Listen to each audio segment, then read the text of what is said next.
My name is Nora Whitman, and I hadn't laughed in months. Not until the day my dog decided to turn my bathroom into a flood zone. I remember the sound first, claws skittering against tile, water slapping against porcelain, and my own voice breaking into the kind of helpless laughter that's part hysteria, part surrender. Because that's what it felt like, surrender. To him, to life, to everything I'd been trying to hold together like a cracked vase with too much glue. Finn didn't care about any of that. He was too busy trying to escape the tub. If you've ever tried to bathe a 70-pound golden retriever who believes baths are a crime against nature, you'll understand what I mean when I say my bathroom looked like a hurricane had touched down inside it. Water ran down the mirror, streaked across the walls, soaked the towels, and turned the floor into something out of a disaster film. I could barely keep my balance. He was flailing, his big paws slapping the water, sending waves against my shirt, my hair, my face. "Finn, stop!" I shouted between fits of laughter, reaching for his collar. He froze for half a second, tail wagging nervously, before deciding to make things worse by shaking. I screamed, more out of disbelief than anger, as a tidal wave of dirty, soapy water drenched me from head to toe. And that's when it happened. That sound I hadn't heard in what felt like forever, my own laugh, real and deep and human, spilling out of me like something I'd forgotten I was capable of. It wasn't graceful. It was raw and messy, echoing off the tile as Finn barked once, as if proud of himself. The house had been so silent for so long. That laugh, loud and unrestrained, startled even me. "Look what you did," I said, breathless, wiping water from my eyes. "You absolute maniac." He stared at me, tongue lolling, dripping everywhere, tail still thumping against the side of the tub like a drumbeat. His eyes, those honey-colored, earnest eyes, met mine, and suddenly I wasn't angry anymore. I hadn't been angry, not really, just tired. I sat down on the edge of the tub, letting the water soak through my jeans. Finn tilted his head, curious, the tip of his nose brushing my arm. I ran a hand over his wet fur. It felt heavy and alive, like warmth hidden beneath chaos. He leaned closer. I swear for a second, it felt like he was trying to understand me. I'd adopted him 8 months ago, on one of those days when the loneliness was too loud to ignore. The kind that follows you from room to room, even when you turn on music or the TV to drown it out. I wasn't looking for a dog. I was looking for distraction, something breathing to remind me I still was too. He was sitting in the corner of the shelter that day, quiet while the others barked. His eyes found mine, and that was it. No lightning bolt, no big cinematic moment. Just something small and unspoken, a silent recognition between two creatures who had lost something and didn't know how to say it. They told me he'd been abandoned on the side of a rural highway. No one knew for how long. Sometimes I wondered if that's why he chose me, because I looked like someone who wouldn't leave. Now, standing soaked in my bathroom, surrounded by puddles and bubbles, I realized how far we'd come without me even noticing. For months after bringing him home, I'd kept my distance emotionally. Fed him, walked him, brushed him, sure, but I hadn't let him in. I'd been too afraid of what it would mean to care for something again, to risk losing it. But Finn never gave up on me, even when I ignored him for hours, lost in the fog of my own head. Even when I snapped at him for barking, for knocking over a plant, for doing nothing wrong at all. He just kept showing up. Following me from room to room, sleeping by my door, watching over me like he knew something I didn't. And maybe he did. I stared at him now, this ridiculous creature dripping water onto my ruined bath mat, and felt a lump rise in my throat. "You really don't make it easy to stay mad at you, do you?" I said softly. He let out a small sound, halfway between a sigh and a whine, and rested his head against my knee. I could feel his heartbeat through the wet fabric of my jeans. Steady, real, present. Something inside me, something that had been clenched tight for far too long, uncoiled just a little.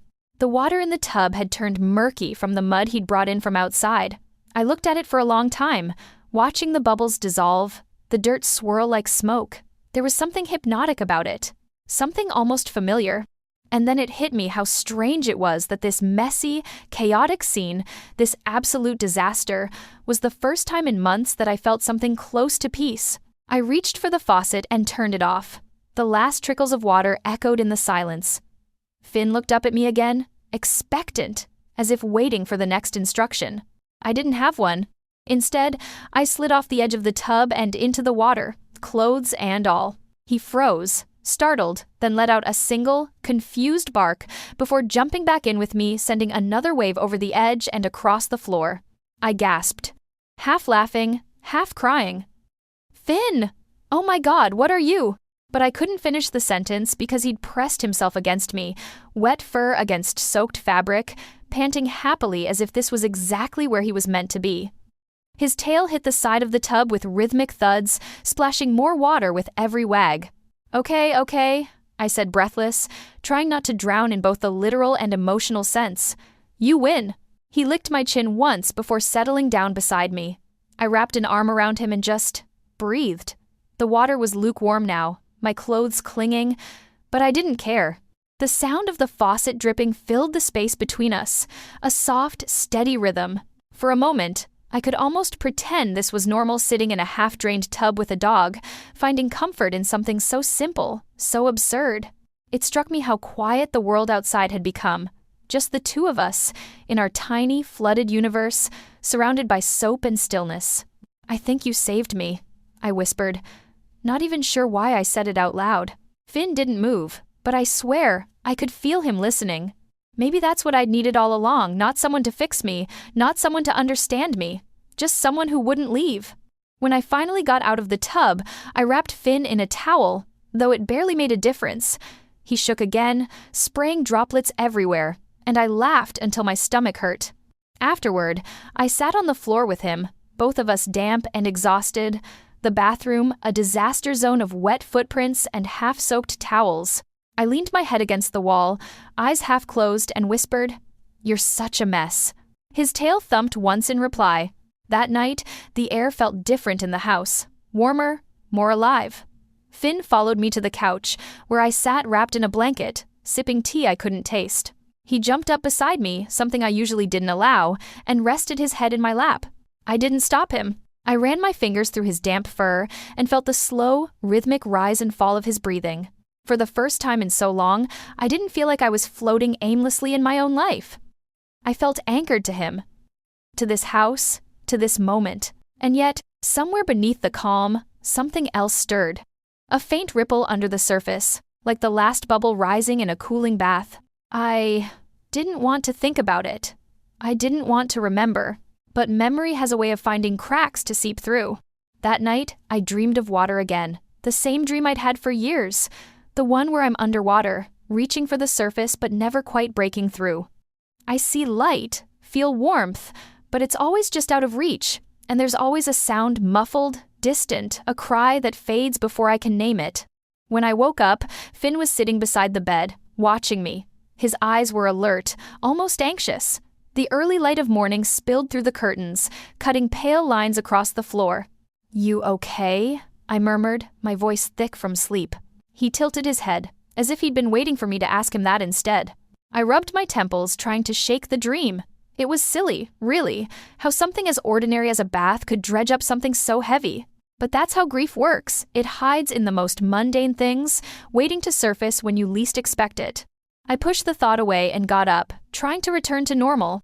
Whatever normal meant now. Finn followed me through my morning routine, tail wagging lazily, occasionally brushing against my leg like he was making sure I was still real. Every time I caught my reflection in the mirror, I hardly recognized the woman staring back. My hair was a mess, my eyes puffy, but there was color in my face again. A softness that hadn't been there before. Later that day, I took him for a walk along the creek behind the house. The water moved lazily, catching the sunlight in small sparks. Finn darted ahead, splashing through the shallow edge, barking at his reflection. Watching him, I felt something in my chest loosen again. There was something about the way he moved, fearless, free, that made me want to remember what that felt like. The sound of rushing water filled my ears, and for a moment, it was too much. My breath caught, my vision blurred. Finn stopped, turning back toward me, ears perked. I forced a smile. "I'm fine, buddy," I said, but my voice shook. He didn't move until I took another step forward. Then, slowly, he walked back to me and pressed his wet nose against my hand.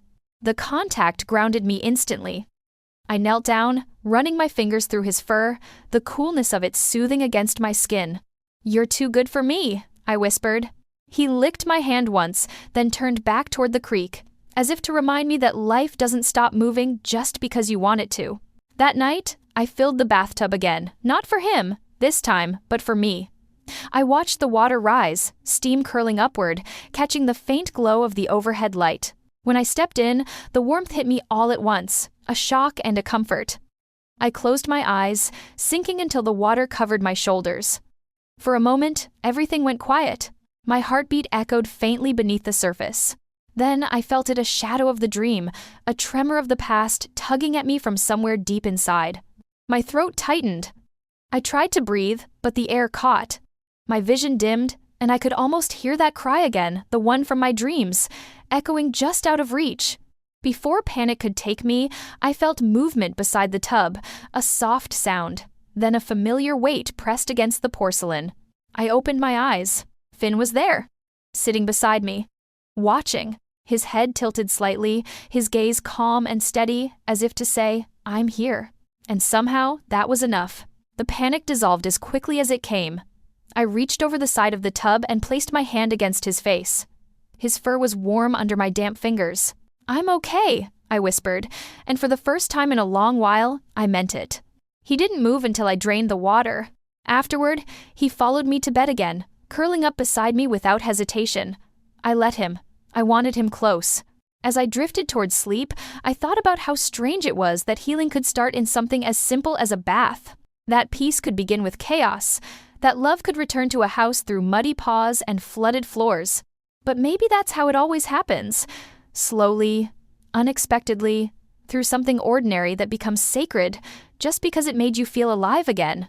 Before I fell asleep, I whispered into the quiet, "It was just a bath, Finn." He shifted, pressing closer, his breathing steady and deep. I smiled into the darkness. Until you jumped in. The next morning, the sun came in soft and slow, the kind of light that doesn't wake you but gently coaxes you into consciousness. Finn was still pressed against me, his body curled into a loose crescent along my side. His breathing was steady, deep, almost musical. For a few moments, I didn't move. I just watched the thin line of light trace the edges of his fur, turning gold to fire. It was strange, waking up and not feeling that familiar ache right away, that hollow weight that usually lived just behind my ribs. It wasn't gone, exactly, but it felt smaller, quieter, as if it had finally grown tired of running the show. Finn stretched then, long and slow, paws reaching forward, nails scraping lightly against the floor. He let out a sound somewhere between a groan and a sigh, shook himself once, and padded off toward the kitchen. The sound of his claws against the wood faded down the hallway. "Morning," I murmured, though he was already gone. My voice sounded rough, unused. I followed him after a while, bare feet cold against the floor. The house smelled like rain again, faint, metallic, clinging to the air the way memories do. Outside, the sky was gray, low, heavy with promise. The kind of weather that makes you feel like you're walking underwater. Finn was sitting by the back door when I found him, staring at the glass. His reflection looked pale and distant, two golden eyes framed by shadow. "What do you see out there, huh?" I asked softly, crouching beside him. He turned to look at me briefly, then back at the yard. The grass was slick, the ground littered with small pools of water from last night's storm. Beyond the fence, the creek shimmered faintly through the trees. That creek? It ran behind the property line, twisting through the woods like a vein. I used to love it, the sound of it, the calm of it. Now it only reminded me of everything I avoided thinking about. Finn nudged my arm gently, breaking the spell. "Yeah," I said, "you're right, it's just water." But even as I said it, my chest tightened. I made coffee, though it tasted like nothing. Finn lay near my feet, head resting on his paws. The quiet between us wasn't empty. It was comfortable, like the silence between breaths. Later, when the rain returned soft and persistent, I decided to take a bath again. Not for the ritual, not to chase ghosts this time, but because I needed to feel the water against my skin, needed to prove something to myself. Finn followed me to the bathroom, his tail brushing the doorframe as he settled by the tub like a sentry. "Don't look at me like that," I said, turning the faucet. "You're not getting in this time." He tilted his head, unconvinced. The steam rose quickly, fogging the mirror, blurring the edges of the room. The sound of running water filled the air, constant, soothing, almost enough to drown out the low hum of nerves in my chest. When I stepped in, the heat hit me all at once. My skin prickled, and I had to steady myself. I closed my eyes, breathing slowly, focusing on the rhythm: inhale, exhale, the faint ripple of water against porcelain. It was fine. I was fine. But then I heard the soft scrape of claws on tile. "Finn," I said, opening my eyes. He was standing at the edge of the tub, front paws on the rim, watching me with that same unreadable intensity. His nose twitched. He let out a low, almost questioning sound. "I said no," I whispered. "You'll get water everywhere." He didn't move. And then I felt that flicker again. The same one from the creek, from the dreams. The air thickened. My throat tightened. The sound of water changed from a soft ripple to something louder, rougher, echoing. My heart began to pound. I looked down, and for a moment, the color shifted. The clear water darkened not much, just enough that my mind started filling in the blanks. My hands shook. I blinked hard, trying to breathe. It wasn't happening. It wasn't real. But then, suddenly, there was movement, a splash, a weight. Finn had jumped in. Water surged over the edges of the tub, splattering across the floor. I gasped, startled, almost angry, but when I looked at him, all of that fell away. He wasn't playful this time. He wasn't wagging his tail or splashing. He just looked at me, eyes wide, steady, breathing hard. His fur clung to him, making him look smaller somehow, younger. He pressed closer, his body against mine, and for a moment, the sound of the water quieted. The fear quieted. Everything did. I pressed my hand to his chest, feeling the thump of his heart. His warmth anchored me, pulled me back. "It's okay," I whispered. "I'm okay." I didn't realize I was crying until I felt the salt on my lips. Finn stayed with me like that until the water cooled. Neither of us moved. The room was silent except for the faint drip of water and the occasional shiver of his breath. When I finally stood, I wrapped us both in towels. My body felt heavy, like I'd been carrying something invisible and had only just begun to set it down. As I dried his fur, I caught sight of my reflection in the fogged mirror, my face pale, eyes rimmed red, but clearer somehow, softer. That night, I dreamed again, but it was different this time. The water was still, the light brighter. I wasn't drowning. I was standing waist deep, sunlight reflecting off the surface. I could see my own hands, small ripples trailing from my fingers. There was no panic, no shadow, just quiet, and a voice faint, almost a whisper. "It's not your fault." When I woke, Finn was lying across the doorway, blocking it like a guardian. The morning light touched the side of his face, catching in the curve of his ear. I didn't move for a long time. Later that day, I found myself standing by the creek again. The rain had stopped, but the ground was still soft, the smell of wet earth clinging to everything. The current was stronger than usual, the water rushing over rocks with a low, steady sound. Finn followed close, his leash slack in my hand. When we reached the edge, he stopped. He didn't pull or bark. He just sat, watching the water. I crouched beside him, my knees sinking slightly into the damp soil. For a while, neither of us moved. The creek murmured, the trees whispered overhead. And then, quietly, I said the words I'd avoided for years. "He was younger than me," I began, the words breaking apart like wet paper. "My brother. He followed me down to the lake that day. I told him not to, but he always wanted to do everything I did." The air shifted, a cool breeze brushing across my face. I looked away for 1 second, I continued, just one, and when I turned back, he wasn't there. The sound of water filled the silence that followed. Finn pressed against my leg, grounding me again. "They said it wasn't my fault," I whispered, my voice cracking. But I knew it was. I was supposed to be watching him. I was supposed to... I couldn't finish. The words splintered in my throat. Finn let out a soft sound, almost a sigh, and laid his head on my lap. His fur was damp, warm against the cool air. I rested my hand on him, tears slipping quietly down my cheeks. The memory didn't fade, but it changed. It stopped feeling like punishment and started feeling like something else: remembrance. After a while, I stood. My legs were shaking, but steady enough. "Come on," I said. My voice was rough but whole. "Let's go home." Finn trotted beside me all the way back, close enough that his fur brushed against my leg. That night, the house felt different again. Not lighter exactly, but alive in a way it hadn't been before. I lit a candle on the kitchen counter, not for ritual, but for warmth, for acknowledgement. As the flame flickered, Finn curled up beside the couch. I sat there, staring at the light until the wax began to pool. "I'm sorry," I whispered into the air. "I'm sorry I forgot how to live." The flame bent slightly, as if moved by breath. Finn lifted his head, eyes glinting in the candlelight. He didn't move, but I felt his gaze on me steady, patient, like he knew what I'd said wasn't meant for him, but for the space between us.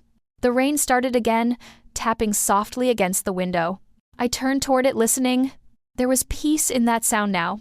When I finally went to bed, Finn followed, his nails clicking softly on the floor. He climbed onto the bed without waiting for permission and settled beside me, his body a warm line of comfort against the cool sheets. I stared at the ceiling, tracing patterns in the faint light. The house was quiet except for the rain, and for the first time, the silence didn't scare me. It felt earned. Before sleep took me, I thought about the bathtub again, how he jumped in without hesitation, how ridiculous and beautiful it had been. How, maybe, in that single act, he'd done something I hadn't been able to do for years, stopped running from the water. The next morning, I filled the tub again, not as a test this time, but as a promise. Finn stood beside me, watching, tail swaying gently. I dipped my hand into the water, felt the warmth spread across my skin. The reflection that stared back at me from the surface didn't look broken anymore, just human. "Ready?" I asked softly, half smiling. His ears perked up. He didn't jump in this time. He just stayed near, close enough that I could feel his presence. I sank into the water, letting it rise around me, letting it hold me without fear. The world went quiet again, but it wasn't the old kind of quiet, not heavy, not suffocating. It was peace. I thought of my brother then, his laugh, his small hand clutching mine. For the first time, I let the memory stay without fighting it. Finn whined softly from the floor, his head resting on his paws. I smiled, eyes closed. "It's okay," I whispered. "We're okay." When I opened my eyes, the candle on the counter flickered once and steadied. The bathwater shimmered faintly, rippling just from my breath. And for the first time, I didn't feel like I was drowning in it.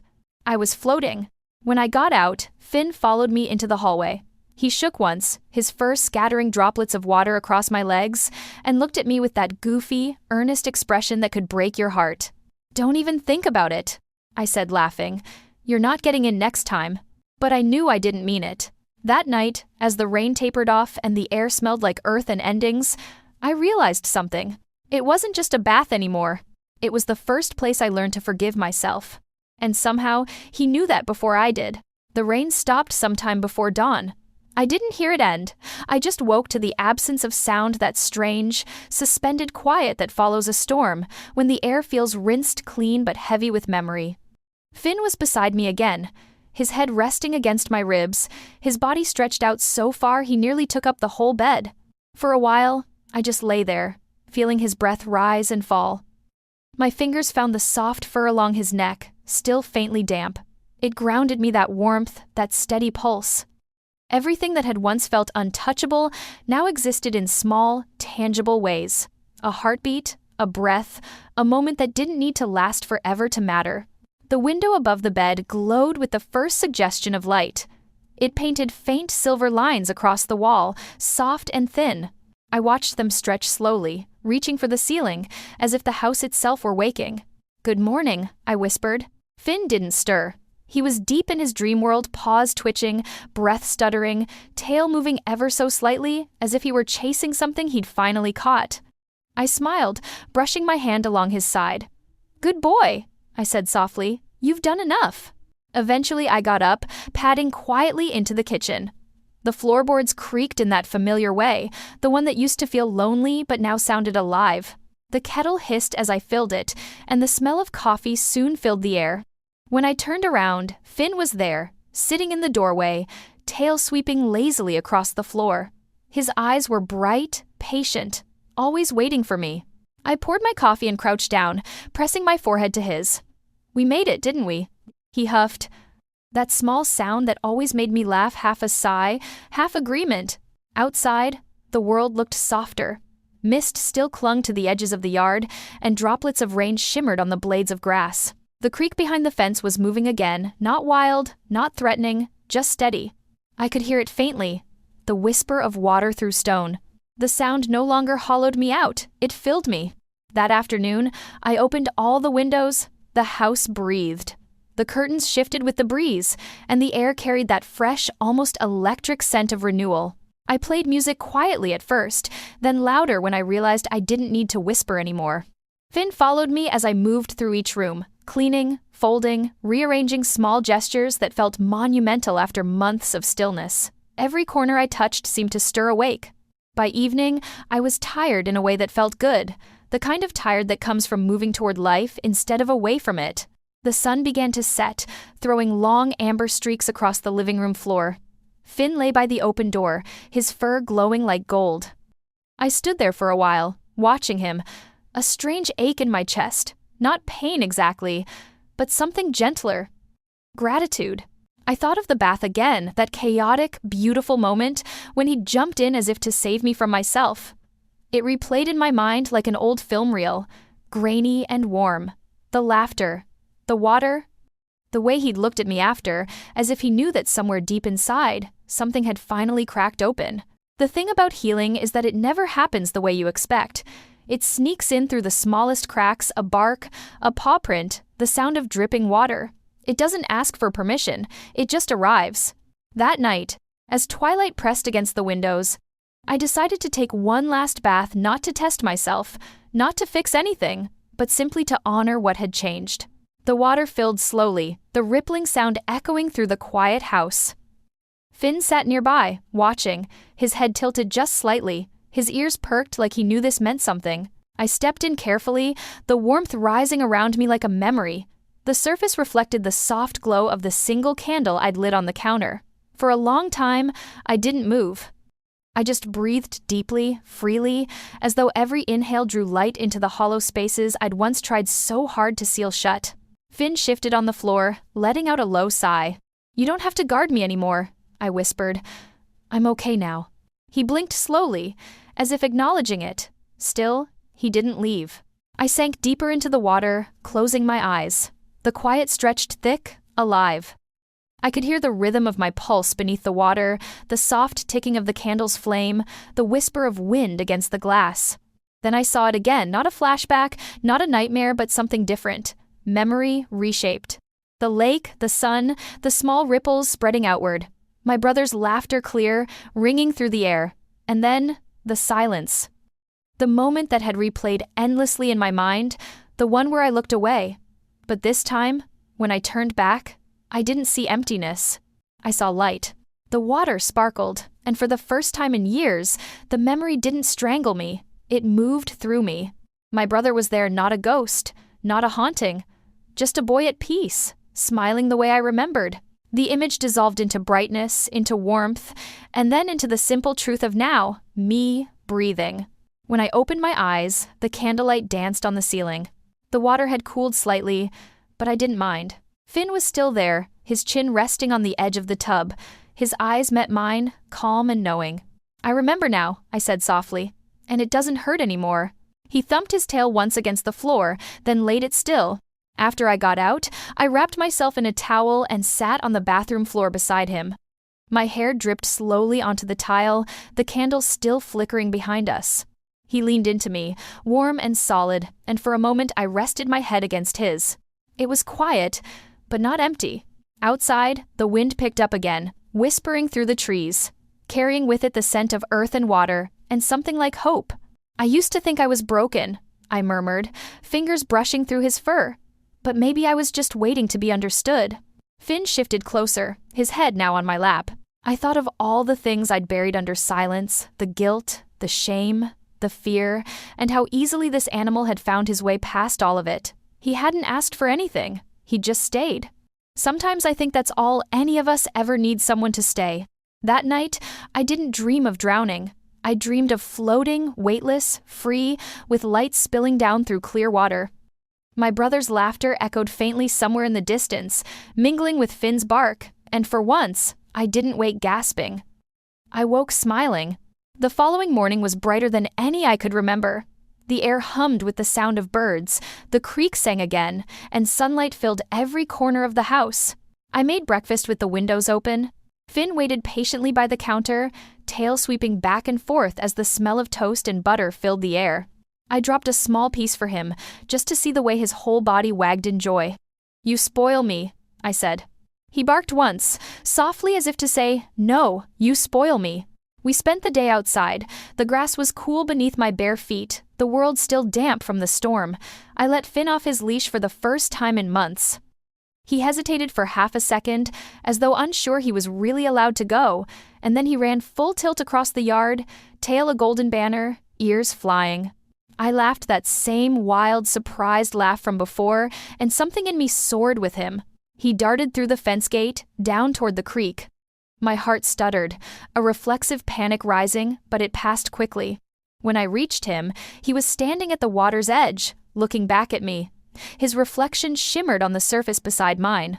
"You're not scared anymore, are you?" I said quietly. He splashed one paw into the water, and then another, tail wagging. I knelt beside him, fingers brushing the cool surface. The water moved gently around us, calm and clear. For the first time in years, I didn't pull my hand away. I looked up at the sky, the endless stretch of it, soft and blue, and I knew, deep down, that I didn't need to keep punishing myself for surviving. My brother's voice, that whisper from the dream, lingered in the back of my mind. "It's not your fault." Finn leaned against me, wet fur against my arm. I smiled through tears that weren't heavy this time. They felt like release, like rain after drought. "Thank you," I whispered, "for pulling me back." He barked once, sharp and joyful, and the sound echoed across the water. We stayed there until the sun dipped low, the sky fading into soft pinks and golds. Finn finally flopped down in the grass, panting, his body loose with exhaustion. I lay beside him, staring up at the shifting clouds. "I think he'd like you," I said after a while, my voice barely a murmur. "You'd have driven him crazy, though." Finn turned his head, his eyes finding mine, warm and bright. I laughed softly, brushing a hand over his muzzle. "Yeah, he would have loved you." When we went back inside, the house felt different again. Not quieter, just peaceful. Like it was breathing with us. I filled the tub one last time before bed, letting the water run slow. I didn't get in. I just stood there, watching the way the light reflected on its surface, the faint ripples bending against the sides. Finn sat in the doorway, waiting.